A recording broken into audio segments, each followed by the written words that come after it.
الحمد للہ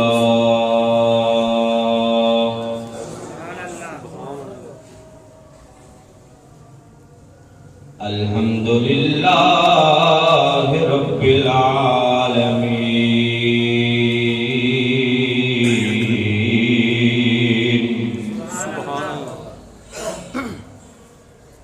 والعاقبۃ للمتقین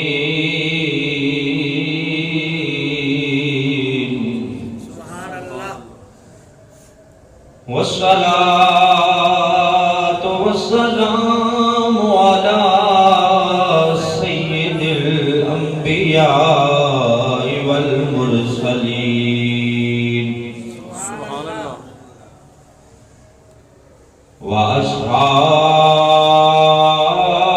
وأصحابه الهادين المهديين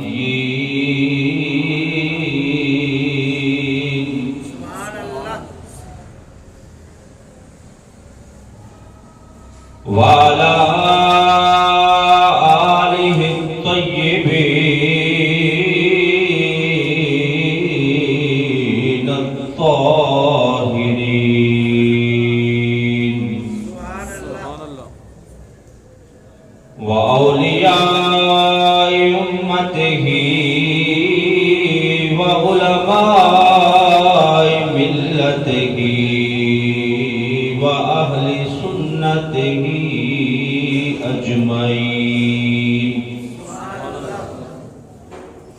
أما بعد فأعوذ بالله من الشيطان الرجيم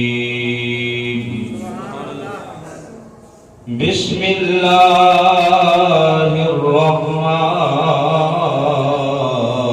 الرحيم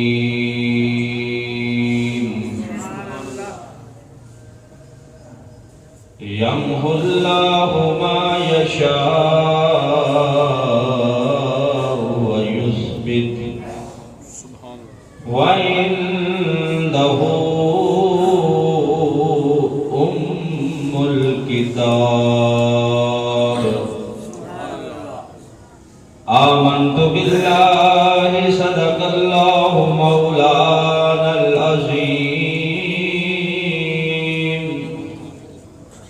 وصدق رسوله النبي الكريم الأمين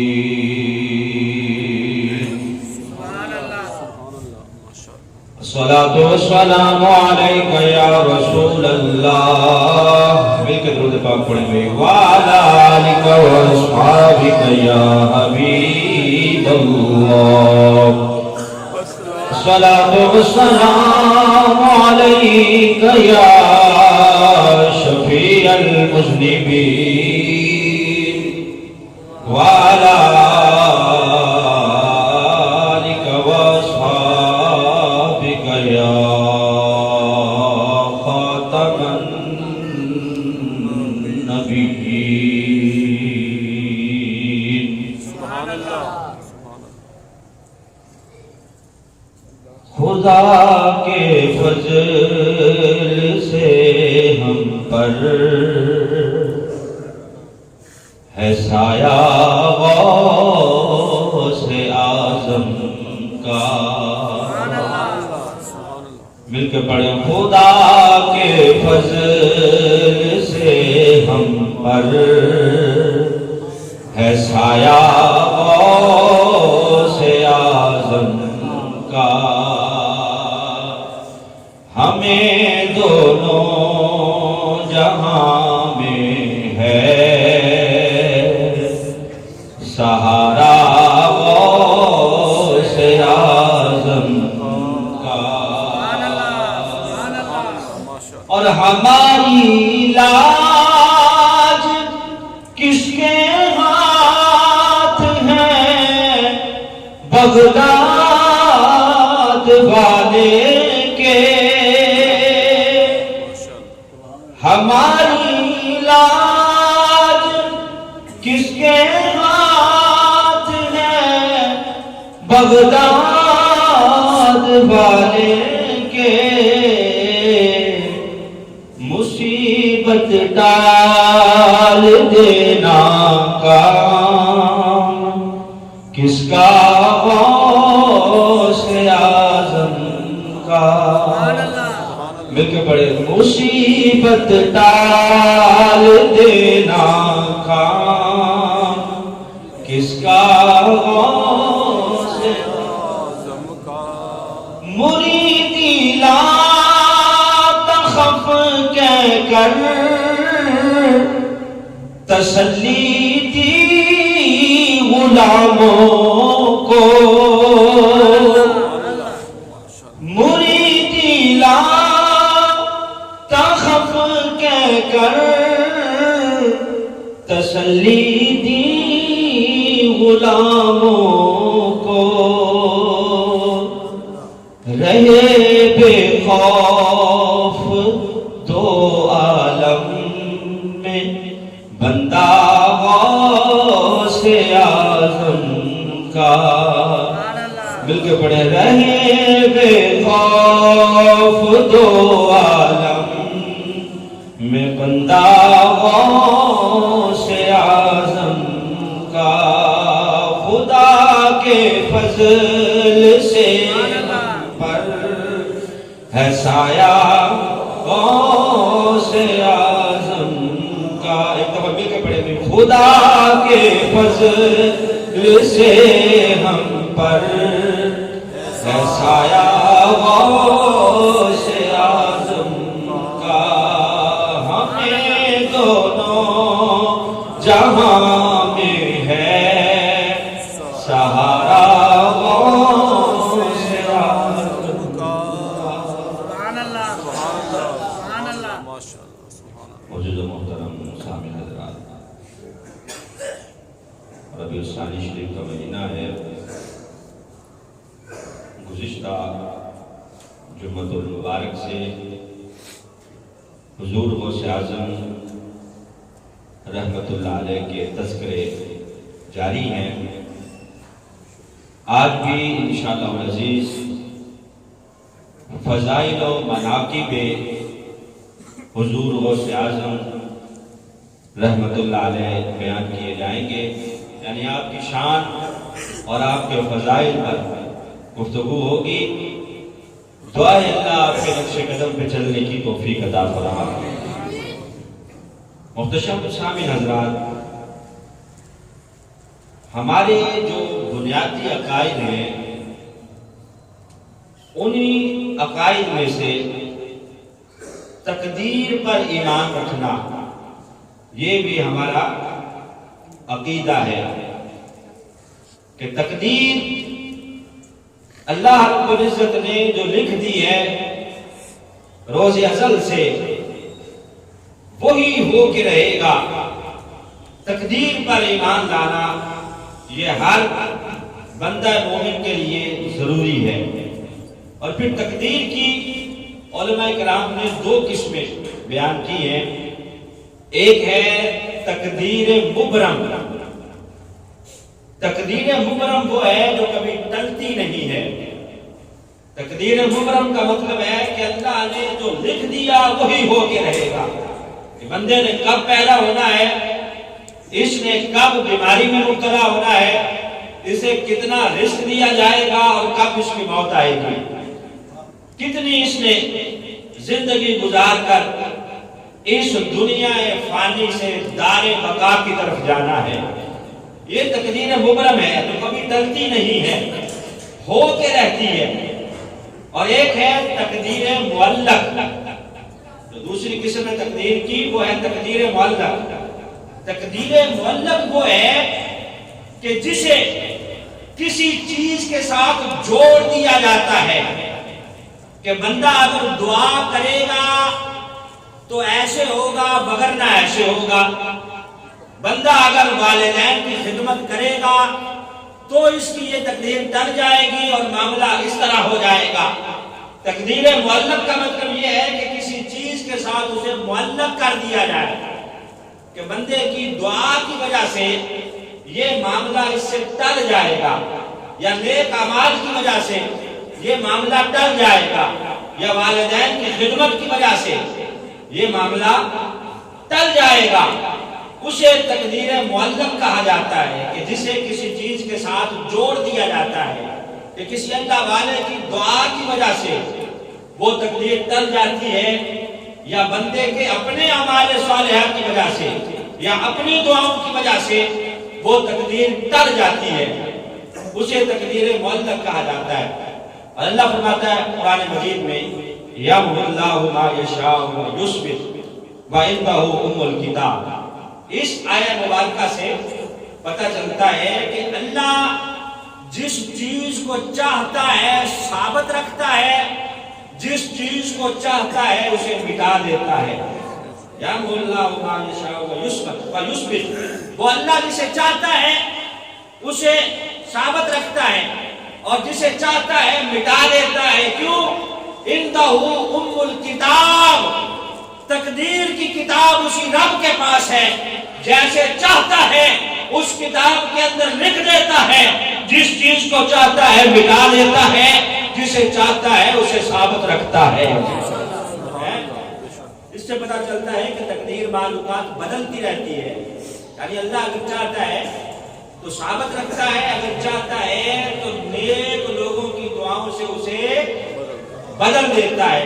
یعنی کچھ اللہ کے محبوب بندے ایسے بھی ہیں جو دعا مانگتے ہیں تو اللہ تقدیر کو بدل کے مشکل چیز کو آسان کر دیتا ہے اور مصیبت کو ٹال دیتا ہے۔ حدیث قدسی ہے نا، نبی پاک صلی اللہ علیہ وسلم نے ارشاد فرمایا کہ اللہ فرماتا ہے کہ بندہ جب نوافل پڑھ کے عبادت کر کے میرا قرب حاصل کر لیتا ہے تو پھر اس بندے کو میں اپنا محبوب بنا لیتا ہوں۔ اللہ فرماتا ہے وہ بندہ میرا محبوب بن جاتا ہے۔ اب اس محبوب کو شان اللہ فرماتا ہے میں یہ عطا کرتا ہوں کہ میری دی ہوئی طاقت سے وہ بولتا ہے، میری دی ہوئی طاقت سے وہ سنتا ہے، میری دی ہوئی طاقت سے وہ چلتا ہے، میری دی ہوئی طاقت سے وہ پکڑتا ہے۔ یعنی فرمایا کہ ہاتھ اس کے ہوتے ہیں، طاقت میری ہوتی ہے، آنکھیں اس کی ہوتی ہیں اور طاقت میری ہوتی ہے، پاؤں اس کے ہوتے ہیں، طاقت میری ہوتی ہے، ہاتھ اس کے ہوتے ہیں، طاقت میری ہوتی ہے۔ ایسا بندہ وَإِنْ سَأَلَنِي لَأُوتِيَنَّهُ، اللہ فرماتا ہے جب مجھ سے سوال کرتا ہے تو میں اسے ضرور عطا کرتا ہوں۔ وَإِنْ سَأَلَنِي لَأُوتِيَنَّهُ، ایسا میرا محبوب بندہ کہ جسے میں قرب عطا کر دیتا ہوں، وہ بندہ جب مجھ سے سوال کرتا ہے تو میں اسے ضرور عطا کرتا ہوں۔ اسی لیے کہتے ہیں کہ نگاہ ولی میں وہ تاثیر دیکھی، بدلتی ہزاروں کی تقدیر دیکھی۔ کہ ایسے بندے جو اللہ کے ولی ہو جاتے ہیں، جو اللہ کے محبوب ہو جاتے ہیں، جو اللہ کے مقرب ہو جاتے ہیں، اللہ فرماتا ہے کہ پھر اگر یہ مجھے قسم دے کے کہیں کہ یا اللہ بارش نازل فرما، میں انہیں جھوٹا نہیں کرتا بلکہ بارش کا نزول کر دیتا ہوں۔ وہ جو مانتے ہیں اللہ فرماتا ہے میں انہیں عطا کر دیتا ہوں۔ حضور شہنشاہ بغداد، حضور غوث اعظم رحمت اللہ علیہ کے زمانہ میں ایک تاجر تھا ابو المظفر حسن نامی، ابو المظفر حسن نامی تاجر تھا۔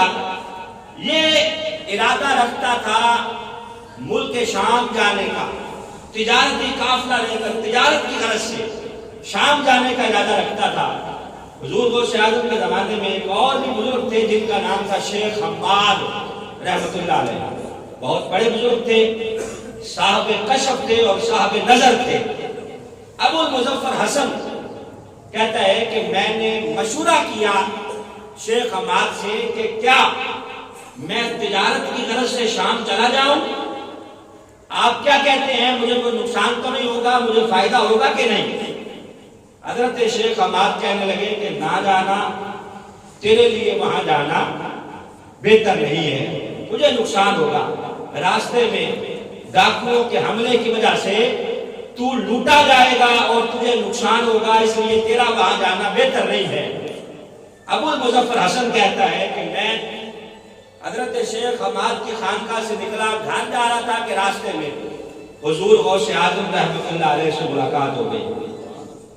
میں نے ان سے بھی پھر یہی سوال پوچھ لیا۔ میں نے کہا جناب ملک شام جانا چاہتا ہوں تجارت کی غرض سے، آپ فرمائیں کہ جاؤں یا نہ جاؤں، جاؤں تو کیا مجھے فائدہ ہوگا کہ نہیں؟ حضور غوث اعظم رحمۃ اللہ علیہ فرمانے لگے جا، چلا جا، اللہ خیر کرے گا، چلا جا، اللہ آسانی کرے گا، اللہ خیر کرے گا۔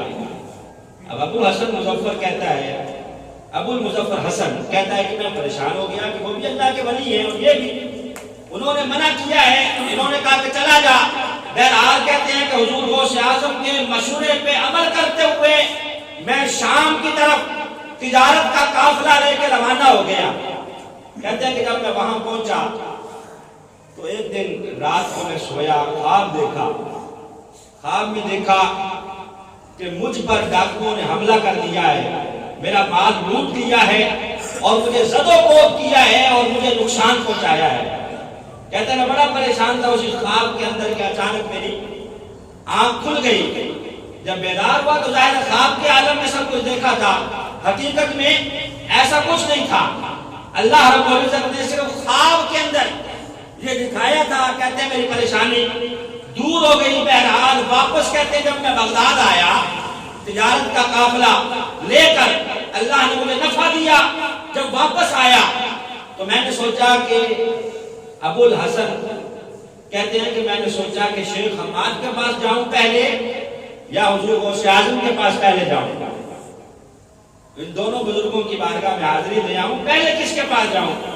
کہتے ہیں ابھی میں یہ سوچ ہی رہا تھا کہ شیخ حماد رحمت اللہ علیہ خود چل کے آ گئے اور آ کے فرمانے لگے کہ تمہارا حق بنتا ہے کہ پہلے تم حضور غوث اعظم رحمت اللہ علیہ کے پاس جاؤ۔ کہا اچھا کیوں؟ کہا اس لیے کہ تم نے جو خواب دیکھا تھا کہ تمہارے اوپر حملہ ہوا ہے، ڈاکوؤں نے تمہیں لوٹ لیا ہے، وہ سب کچھ عالم بیداری میں تمہارے ساتھ ہونا تھا، واقعی وہ نقصان تمہیں پہنچنا تھا۔ حضور غوث اعظم رحمت اللہ علیہ نے چونکہ کہا تھا جاؤ اللہ خیر کرے گا، انہوں نے 70 مرتبہ تمہارے پیچھے دعا مانگی ہے۔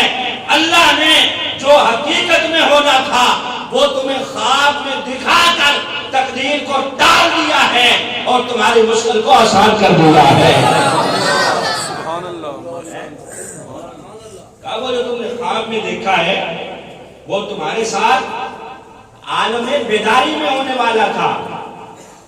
انہوں نے تمہارے پیچھے 70 مرتبہ دعا مانگی ہے کہ یا اللہ وہ گیا ہوا ہے اور مجھ سے اجازت لے کے گیا ہے، میں نے کہا تھا کہ خیر ہوگی چلا جا، لہذا اس کی مشکلات آسان کر دے۔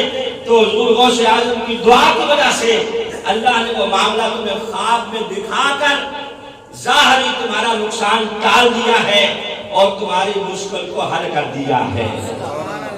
یہ حضور غوث اعظم رحمت اللہ علیہ ہے کہ اللہ جن کی دعاؤں کی وجہ سے تقدیر معلق ٹال دیتا ہے۔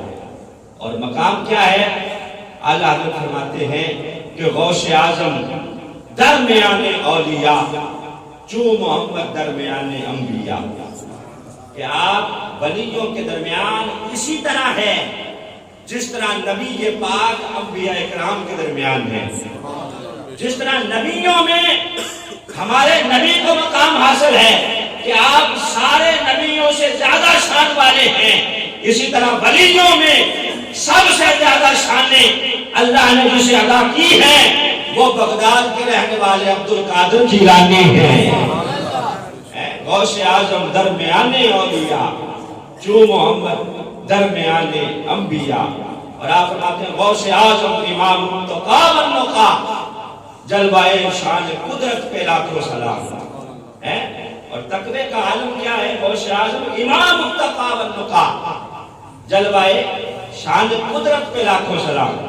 اور تقوی کا عالم یہ ہے کہ جب پیدا ہوئے ہیں رمضان کا مہینہ ہے، رمضان کا مہینہ ہے، رمضان کے احترام میں صبح سحری کے وقت دودھ پیتے ہیں، سارا دن دودھ نہیں پیتے، جب افطار کا وقت آتا ہے تب دودھ پیتے ہیں، پیدا ہوتے ہی روزے سے ہیں۔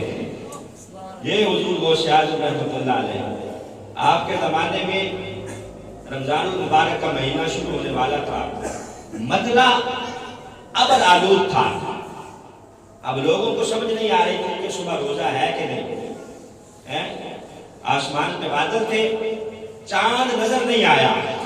اب صبح لوگوں نے اگلے دن یکم رمضان کو لوگوں نے مشورہ کیا کہ کیا کیا جائے۔ اب کسی سیانے بندے نے مشورہ دیا کہ چلو سیدوں کے گھر چلتے ہیں، سیدوں کے گھر، ام الخیر فاطمہ کے ہاں جو بچہ ہے، جو بیٹا ہے، وہ رمضان میں دودھ نہیں پیتا، جا کے پتہ کرتے ہیں کہ اس بچے نے دودھ پیا ہے کہ نہیں پیا۔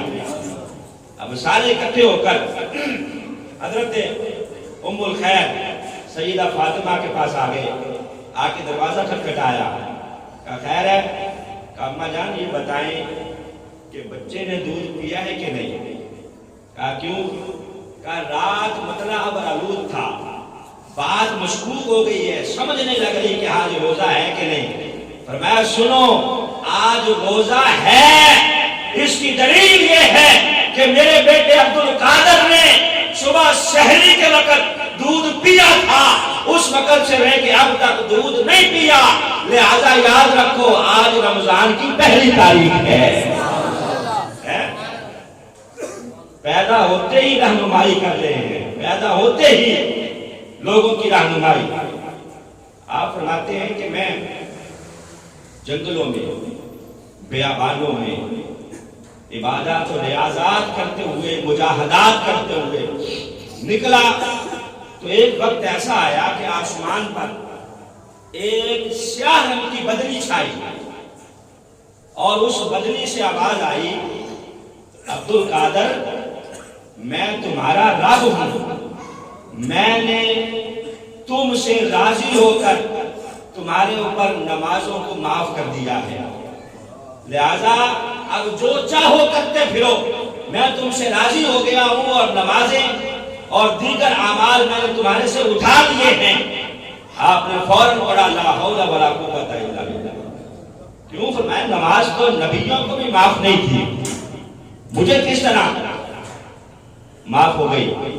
جیسے ہی آپ نے لا حول پڑھا تو شیطان کہنے لگا کہ جناب اس عمل کی وجہ سے میں کئی اللہ کے ولیوں کو گمراہ کر چکا ہوں، تمہیں مبارک ہو، تمہارے علم نے تمہیں بچا لیا ہے۔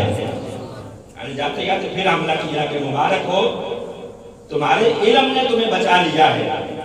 حضور غوث اعظم رحمۃ اللہ علیہ فرمانے لگے او بدبخت دیوس، میرے علم نے نہیں بلکہ رب کے فضل نے مجھے بچا لیا ہے۔ میں میرے علم نے نہیں بلکہ اللہ کے فضل نے مجھے بچا لیا ہے۔ یہ حضور غوث اعظم رحمۃ اللہ علیہ ہیں۔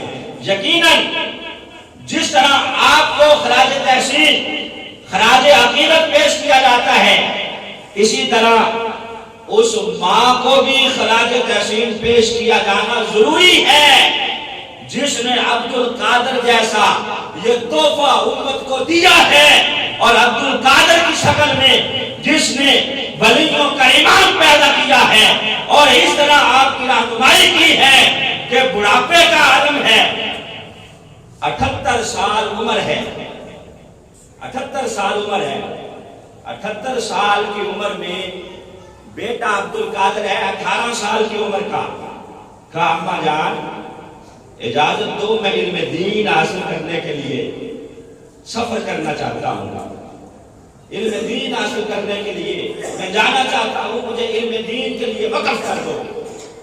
حضور غوث اعظم رحمۃ اللہ علیہ کی ماں اگر اس وقت منع کر دیتی اور روک لیتی تو یقیناً آپ روک سکتی تھی، آپ کو یہ حق حاصل تھا کہ آپ روکتی کہ آپ ہی تو بڑھاپے کا میرا سہارا ہو۔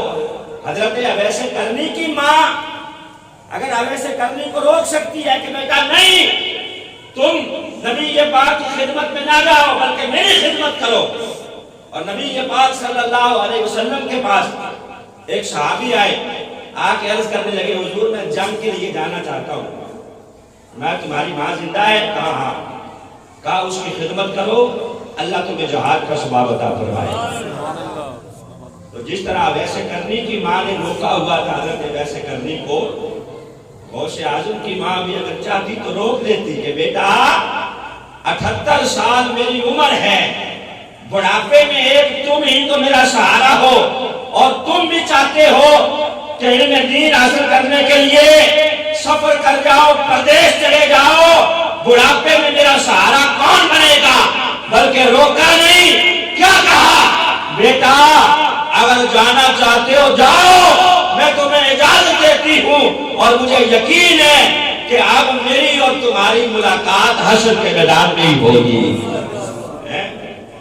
بیٹا میری اور تمہاری ملاقات حشر کے میدان میں ہوگی۔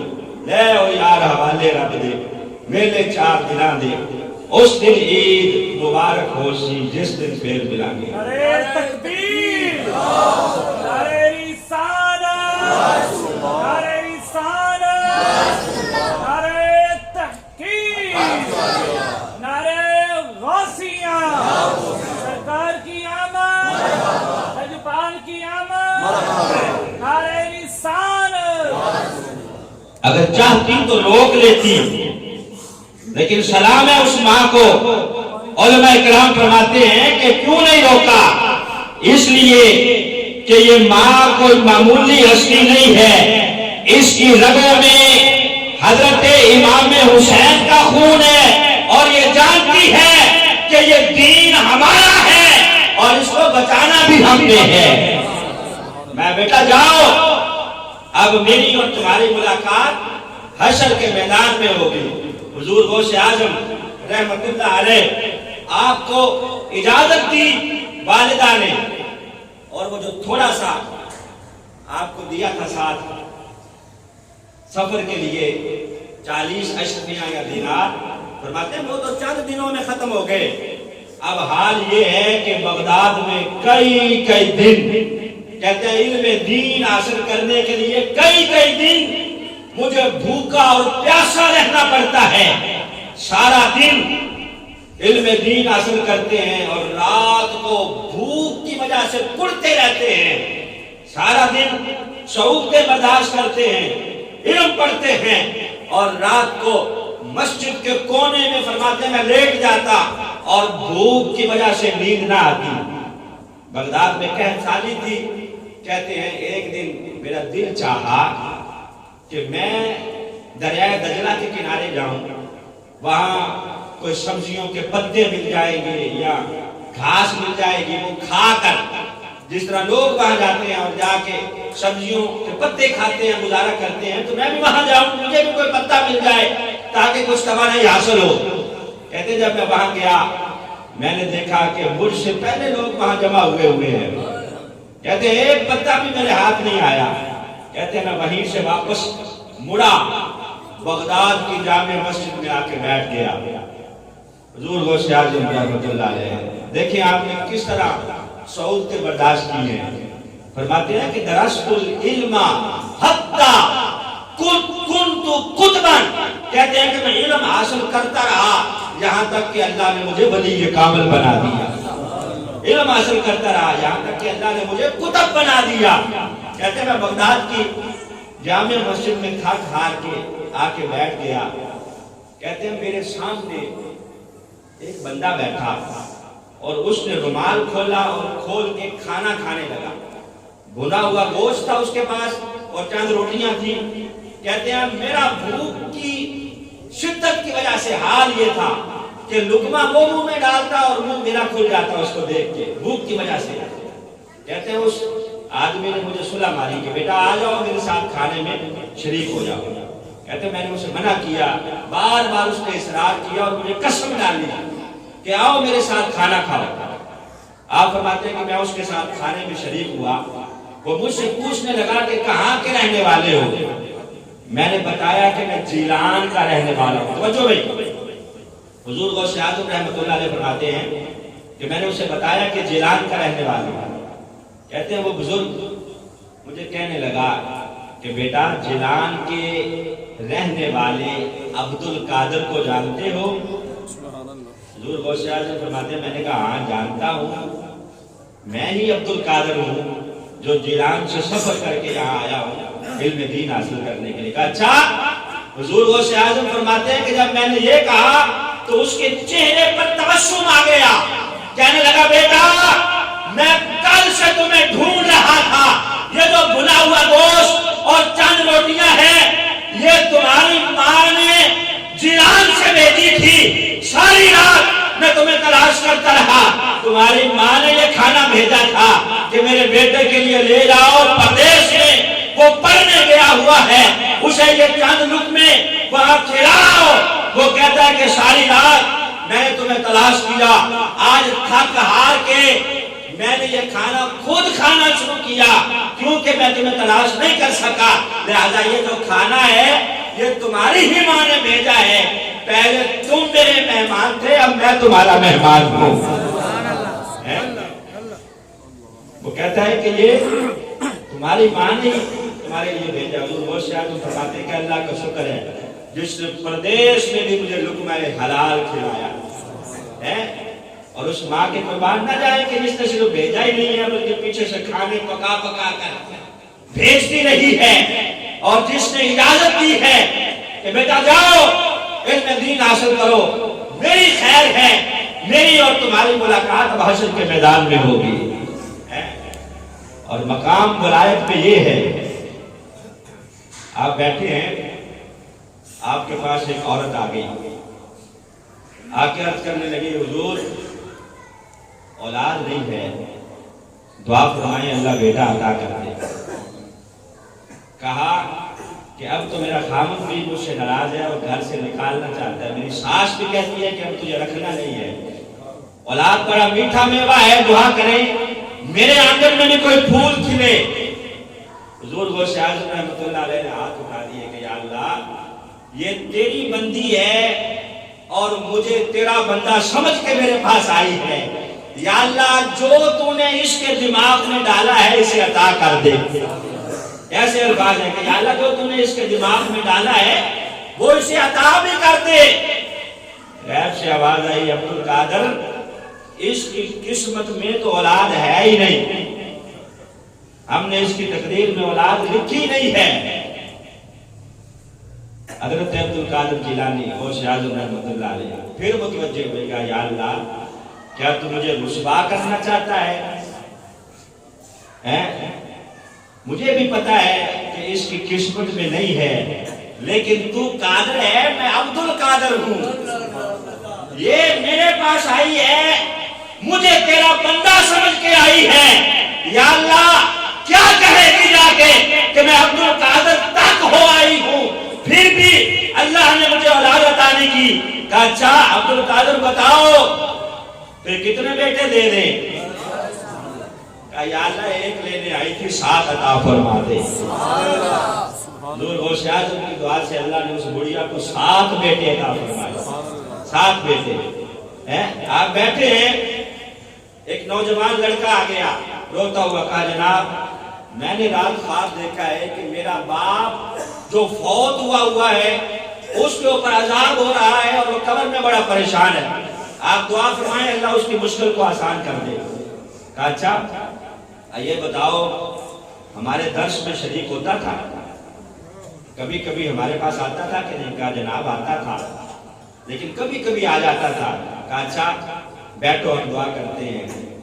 آپ نے دعا کے لیے ہاتھ اٹھائے اور فرمایا یا اللہ تیرے نبی کی حدیث ہے کہ اہل ذکر کی مجلس میں جو بندہ آ کے بیٹھ جاتا ہے تو اسے رسوا نہیں کرتا، اسے شقی نہیں کرتا بلکہ شہید کرتا ہے۔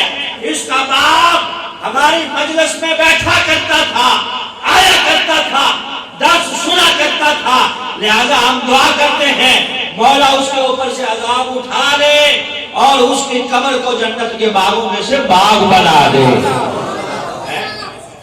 نوجوان کہتا ہے کہ اگلی رات پھر میں نے خواب میں ابا جان کو دیکھا، ابا جان کہنے لگے بیٹا عبد القادر کے پاس آتے جاتے رہا کر، ان کی درس میں آتے جاتے رہا کر. کیوں؟ کہ ان کی دعا کی وجہ سے اللہ نے میری مشکل کو آسان کر دیا ہے. مقام یہ ہے جو اللہ نے عطا فرمایا ہے. آپ کے زمانے میں ایک گویّا تھا, گانے گاتا تھا, آپ اسے منع فرماتے, تبلیغ فرماتے. ظاہر ہے اولیاء کرام کا اصل مقصد ہوتا ہے وہ تعلیم و تربیت ہوتا ہے. آپ منع فرماتے کہ یہ کام ٹھیک نہیں ہے, آپ منع فرماتے ہیں تو وہ آپ کا دشمن ہو گیا. ظاہر ہے کسی کو اگر روکو تو وہ دشمنی پہ اتر آتا ہے. اب وہ حضور غوث اعظم رحمۃ اللہ علیہ کے ساتھ دشمنی پہ اتر آیا کہ کہاں سے اتنا مال آتا ہے, یہ کہاں سے کھاتے کہاں سے ہیں, ان کے اخراجات کہاں سے پورے ہوتے ہیں, اسی تو میں لگا رہتا. حضور غوث اعظم رحمۃ اللہ علیہ اسے دیکھتے تو مسکرا دیتے. آخرکار بوڑھا ہو گیا وہ گویّا.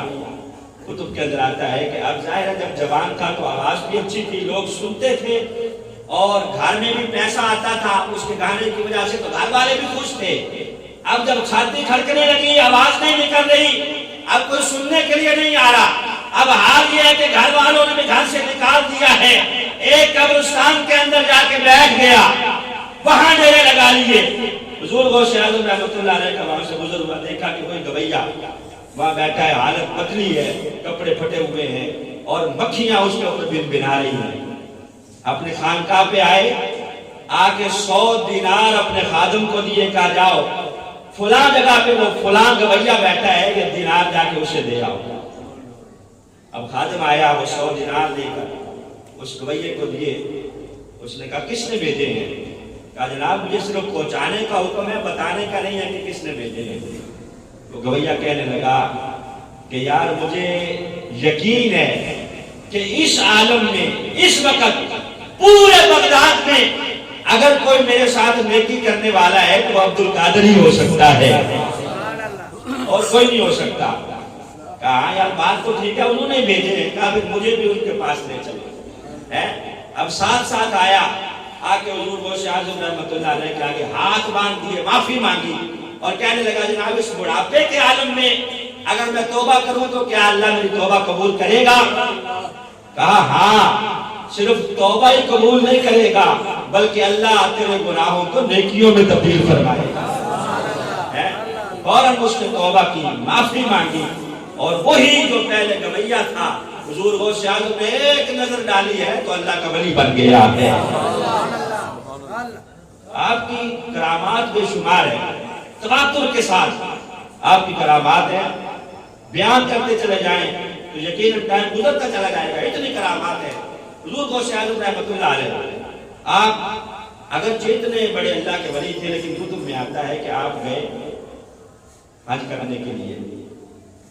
کسی نے دیکھا کہ مطاف کے اوپر جہاں طواف کیا جاتا ہے وہاں کنکریوں کے اوپر سر رکھ کے کوئی بوڑھا شخص ہے جو مسلسل رو رہا ہے اور کہہ رہا ہے یا اللہ میرے گناہ اتنے زیادہ ہیں, قیامت کے دن مجھے اندھا کر کے اٹھانا, میں لوگوں کا سامنا نہیں کر سکوں گا. کہتے ہیں جب پاس جا کے دیکھا گیا کہ کون ہے اتنا گناہگار, تو دیکھا کوئی اور شخص نہیں ہے بلکہ عبد القادر جیلانی غوث اعظم رحمۃ اللہ علیہ. یعنی رات کو اللہ کی بارگاہ میں اس طرح گریہ وزاری فرماتے کہ سب سے بڑے گناہگار یہ ہیں, اور اللہ نے مقام یہ عطا کر رکھا ہے کہ آپ فرماتے ہیں جب تک میرے قدم کی مہر نہیں لگتی اس وقت تک اللہ ولایت عطا نہیں فرماتا, اس وقت تک ولایت عطا نہیں فرماتا. تو دعا ہے اللہ ہمیں بھی آپ کے نقش قدم پہ چلنے کی توفیق عطا فرمائے اور آپ کے مزار مقدسہ پر کروڑا رحمتوں کا نزول فرمائے. وآخر دعوانا الحمدللہ.